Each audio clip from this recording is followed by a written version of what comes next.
تقدیر قطعاً ایسی چیز نہیں جس میں تبدیلی نہ ہو سکے۔ تقدیر کی درج ذیل 3 اقسام ہیں۔ نمبر 1 تقدیر مبرم حقیقی، نمبر 2 تقدیر مبرم غیر حقیقی، نمبر 3 تقدیر معلق۔ پہلی قسم تقدیر مبرم حقیقی ہے۔ یہ آخری فیصلہ ہوتا ہے جس کو اللہ تعالیٰ کے حکم سے لوح محفوظ پر لکھ دیا جاتا ہے اور اس میں تبدیلی ناممکن ہے۔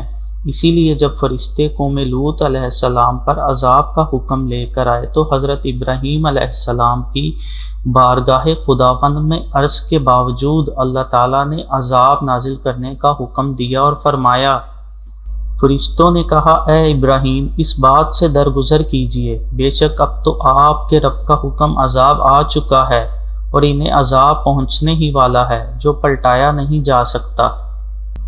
چونکہ یہ عذاب قضائے مبرم حقیقی تھا اس لیے نہ ٹل سکا۔ دوسری قسم تقدیر مبرم غیر حقیقی ہے جس تک خاص اکابر اولیاء کی رسائی ہو سکتی ہے۔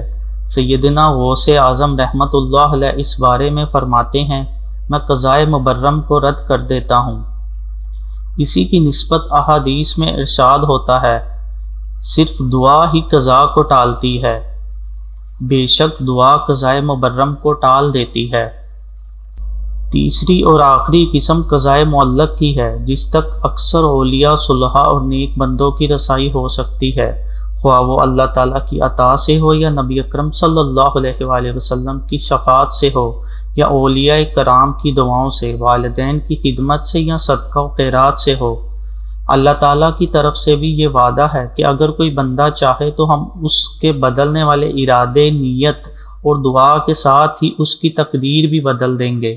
سورہ رعد میں ارشاد فرمایا، اللہ جس لکھے ہوئے کو چاہتا ہے مٹا دیتا ہے اور جسے چاہتا ہے ثبت فرما دیتا ہے، اور اسی کے پاس اصل کتاب لوح محفوظ ہے۔ ابلیس نے حضرت آدم علیہ السلام کے سامنے تعظیم کا سجدہ نہ کیا اور اسی وجہ سے وہ کافر ہو گیا، لیکن اس بدبخت شیطان نے اللہ سے دعا کی۔ اس نے کہا، اے پروردگار، پس تو مجھے اس دن تک مہلت دے دے جس دن لوگ دوبارہ اٹھائے جائیں گے۔ اللہ نے اسے کھلی چھٹی دے دی۔ اگر اللہ شیطان مردود کی دعا قبول کر کے اس کی تقدیر بدل سکتا ہے تو یقیناً اپنے نیک بندوں کی دعاؤں سے بھی تقدیر بدل سکتا ہے۔ حضرت عمر رضی اللہ عنہ کے زمانہ میں شام میں طاعون کی وبا پھیلی اور اس زمانے میں حضرت عمر رضی اللہ عنہ بھی شام کے سفر پر تھے۔ وبا کی وجہ سے انہوں نے وہاں سے نکلنے میں جلدی کی تو حضرت ابو عبیدہ رضی اللہ عنہ نے فرمایا، کیا آپ تقدیر سے بھاگتے ہیں؟ حضرت عمر رضی اللہ عنہ نے اس کا جواب دیا، میں اللہ کی قضا سے اس کی قدر کی طرف بھاگتا ہوں۔ اس کا مطلب یہ ہے کہ اگر طاعون جیسا مرض کسی علاقے میں وبا کی صورت میں پھیل جائے اور میں کسی دوسرے علاقے میں پہنچ کر اس مرض سے بچ جاؤں تو میرا بچ جانا خدا کی تقدیر یعنی علم میں ہوگا۔ لہٰذا آیت مبارکہ اور حدیث نبوی صلی اللہ علیہ وآلہ وسلم کی روشنی میں ثابت ہو گیا کہ خداوند تعالیٰ جب چاہتا ہے اپنے علم کے مطابق موقع بہ موقع تقدیر میں رد بدل کرتا رہتا ہے، اور یہ رد و بدل قضائے معلق کی صورت میں ہوتا ہے، لیکن جو خدا کے علم میں آخری فیصلہ ہوتا ہے وہی ہو کر رہتا ہے۔